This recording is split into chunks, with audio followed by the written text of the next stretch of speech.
Good morning dear student, मैं doctor Mahendra Saran. स्वागत है आपका हमारे YouTube channel English literature academy में। डियर स्टूडेंट, आज हम इस वीडियो में बीए थर्ड ईयर की बहुत इंपॉर्टेंट स्टोरी है तो शशि देशपांडे के द्वारा लिखी गई स्टोरी है जिसका नाम है माय बिलव्ड कैरेटर। बहुत अच्छी कहानी है जो शशि देशपांडे के द्वारा लिखी गई है, जिसमें दादी, माँ और बेटी के आपसी सहयोग और आपसी सामंजस्य की एक कहानी है।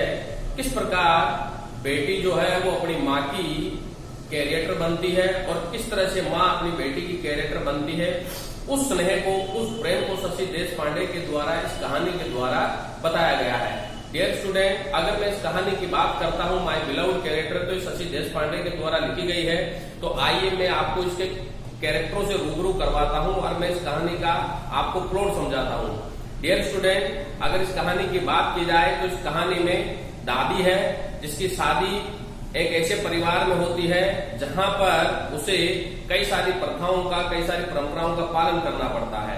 दादा के द्वारा दादी का जो जीवन रहा वो कई परिस्थितियों से परिपूर्ण रहा और दादी ने कई सारी समस्याओं का सामना किया। यहाँ पर आरती जो दादी की इकलौती बेटी है, उसके और उसके दादा के बीच में अच्छा सामंजस्य था, लेकिन दादी को दादा की तरफ से किसी भी तरह का कोई भी सहयोग नहीं दिया गया और दादी को एक यूज करने की वस्तु की तरह ही यूज किया गया। तो इस तरह दादी का जीवन दादा के होने या न होने से उसके जीवन पर कोई प्रभाव नहीं पड़ा। एक दिन जब दादा खत्म हो जाता है तो दादी आरती के साथ शिफ्ट हो जाती है। अब मैं आरती के कैरेक्टर से आपको रूबरू करवाता हूँ। आरती दादी की इकलौती बेटी है। दादा आरती से बहुत प्रेम करते थे, लेकिन दादी की तरफ कभी भी ध्यान नहीं दिया। आरती ने अपने मनपसंद के लड़के से उसने लव मैरिज करी और वो शहर में शिफ्ट हो गई। आरती और उसका पति दोनों एक दूसरे को बहुत प्रेम करते थे और दोनों में एक दूसरे के बीच में बहुत अच्छी बॉन्डिंग थी। दादी इस बात को लेकर खुश थी। जब दादा की मृत्यु हो जाती है तो दादी को आरती अपने साथ शहर ले जाती है। वहां आरती के एक बड़ी बेटी रहती है जिसका नाम रहता है प्रीति। प्रीति बहुत छोटी बालिका है। तो कुछ समय के बाद आरती का जो हस्बैंड है वो खत्म हो जाता है। अपने पति के खत्म हो जाने पर आरती बहुत दुख व गम में डूब जाती है। वो धूम्रपान और शराब के नशे में हमेशा रहती है और वह लिखने का कार्य करती है। वह कभी भी अपने कमरे से बाहर नहीं निकलती है। इस तरह से प्रीति की तरफ उसका ध्यान नहीं जा पाता। इस दौरान दादी प्रीति की एक सारथी बनकर के उभरती है और दादी ही प्रीति को नहलाती है, धुलाती है, उसे स्कूल लेकर के जाती है, उसे खाना खिलाती है। यानी कि एक तरह से उसकी पूरी की पूरी सेवा दादी करती है। इससे दादी का भी मन लगा रहता है। दादी यहाँ पर आरती और प्रीति दोनों की कैरेक्टर बनती है। अब धीरे धीरे धीरे धीरे धीरे समय का पहिया घूमता है और प्रीति अब एक नौजवान लड़की बन जाती है। अब प्रीति की उम्र बढ़ती जाती है और आरती दादी की उम्र घटती जाती है। अब जब प्रीति एक नौजवान लड़की बन जाती है तब वह अपनी दादी की सेवा करती है और वह अपनी दादी और अपनी माँ की कैरेक्टर बनती है। जिस तरह से दादी ने प्रीति का पूरा सहयोग दिया, उसकी सारथी बनी, उसी तरह से प्रीति अपनी दादी और अपनी माँ की सारथी बनती है और अंत में वह उनके पूर्ण सहयोग के साथ उनके साथ जुड़ी रहती है। तो इस तरह से शशि देशपांडे ने इस कहानी के द्वारा हमें समझाने का प्रयास किया है कि किस तरह की माँ और बेटी के बीच में बॉन्डिंग होनी चाहिए। और उन्होंने ये भी समझाया है कि आपसी प्रेम और सहयोग ही है जो लोगों को लोगों से जोड़ता है। तो इस कहानी के द्वारा शशि देशपांडे ने हमें दादी, आरती और प्रीति के माध्यम से हमें ये समझाने का प्रयास किया है कि हमें आपसी प्रेम और सहयोग के साथ बढ़ना चाहिए। अब आइए मैं आपको इससे पूछे जाने वाले प्रश्न के बारे में मैं समझाता हूं कि इससे रिलेटेड कैसा प्रश्न पूछा जाएगा। डियर स्टूडेंट, आपके एग्जाम में एक लॉन्ग क्वेश्चन इससे रिलेटेड पूछा जा सकता है। क्रिटिकल एप्रिसिएशन से रिलेटेड या कैरेक्टर से रिलेटेड आपका प्रश्न पूछा जाता है।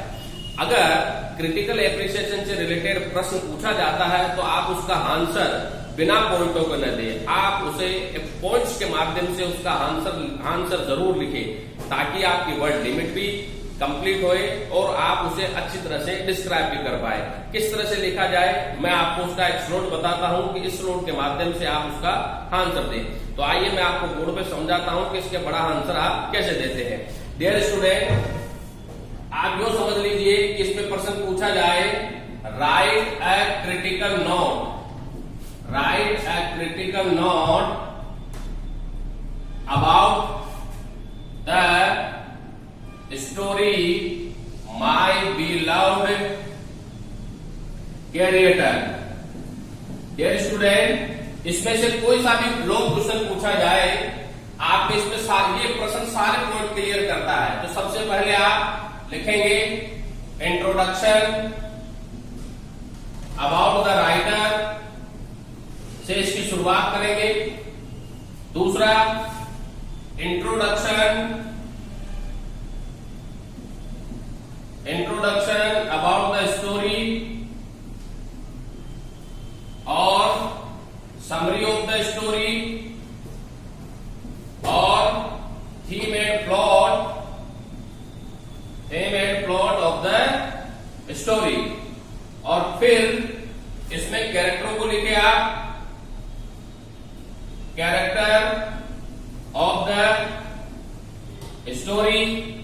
और फिर यहां पे आप तुलना लिखोगे कि grandmother life with grandfather and Aarti, कि आरती के साथ और दादा के साथ दादी का जीवन कैसा रहा। और सातवां पॉइंट लिखेंगे आप grandmother death of Preeti.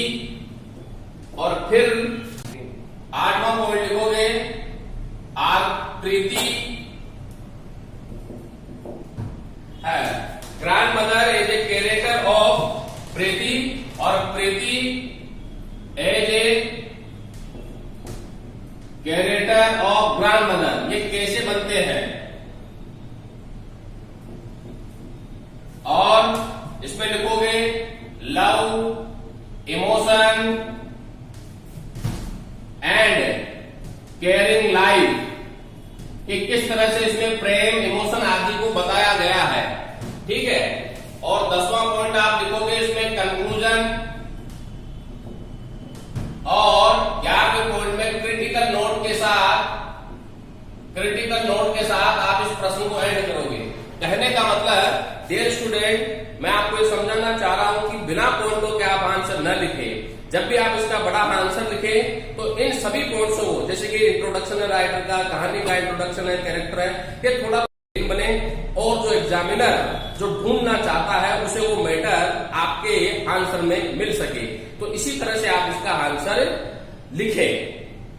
I hope आपको कहानी पसंद भी आई होगी और आपने समझा भी होगा कि किस तरह से इसका आंसर लिखा जाता है। Thank you very much dear student, बहुत बहुत धन्यवाद सभी का। इसे लाइक और सब्सक्राइब जरूर करें और पूरा वीडियो देखें और ज्यादा से ज्यादा इसे शेयर करके अन्य स्टूडेंट से कनेक्टिविटी को बढ़ाएं। Thank you very much dear student.